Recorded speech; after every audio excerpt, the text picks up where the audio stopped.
एक खूबसूरत और पुरसुकून गांव में करमदीन नाम का एक रहमदिल और मेहनती जमींदार रहता था। वो अपने खेतों से बेहद प्यार करता था और हमेशा परिंदों और जानवरों के लिए अपने खेत के एक कोने में दाना पानी रख दिया करता था। एक दिन जब करमदीन अपने खेतों में चक्कर लगा रहा था, तो उसे झाड़ियों में एक सफ़ेद खूबसूरत कबूतर मिला। कबूतर का पंख जख्मी था और वो दर्द से तड़प रहा था, उड़ने के काबिल बिल्कुल नहीं था। कबूतर की देखभाल। करमदीन ने नरमी से कबूतर को अपने हाथों में उठाया, उसे अपने घर लाया और उसके जख्म पर मरहम लगाया।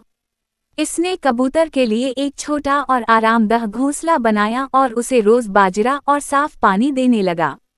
चंद ही दिनों में जमींदार की देखभाल और मोहब्बत की वजह से कबूतर बिल्कुल ठीक हो गया और दोबारा उड़ने के काबिल हो गया।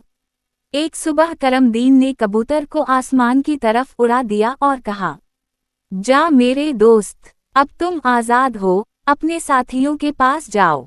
कबूतर उड़ गया, लेकिन वो जमींदार की मोहब्बत को भूला नहीं था। वो रोजाना शाम को करमदीन के घर के सहन में आता, इसके हाथ से दाना चुगता और कुछ देर बैठकर वापस चला जाता। दोनों में एक गहरी दोस्ती हो चुकी थी। एक बड़ी मुसीबत। कुछ महीनों बाद गांव में शदीद कहता पड़ा। बारिशें न होने की वजह से जमींदार की सारी फसलें सूख गईं। करमदीन बहुत परेशान हो गया, क्योंकि इसके पास अगली फसल बोने के लिए ना तो पैसे थे और ना ही घर में खाने के लिए दाना। वो मायूस होकर अपने सहन में सर पकड़कर बैठ गया। सफ़ेद कबूतर हमेशा की तरह उड़ता हवा आया और अपने दोस्त जमींदार को इस हाल में देखा। वो जमींदार की परेशानी समझ गया और उसी वक्त वहां से उड़ गया। कबूतर का तोहफा। अगले दिन सुबह सवेरे कबूतर वापस आया, लेकिन उस बार इसकी चोंच में एक चमकदार, नायाब और कीमती मोती था। इसने वो मोती करमदीन की गोद में गिरा दिया। करमदीन ने हैरत से मोती को देखा। कबूतर ने अपने पर फड़फड़ाए जैसे वो कह रहा हो कि ये तुम्हारे लिए है।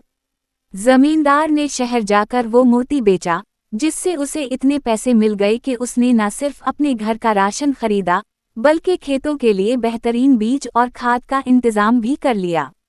कुछ ही अरसे में बारिशें हुई और करमदीन के खेत एक बार फिर लहलहाने लगे। सबक। इस कहानी से हमें ये सबक मिलता है कि नेकी कभी ज़ाया नहीं होती। जब आप किसी बेज़बान परिंदे या जानवर पर रहम करते हैं, तो कुदरत किसी न किसी सूरत में आपकी भलाई का सिला आपको ज़रूर देती है। दोस्ती और हमदर्दी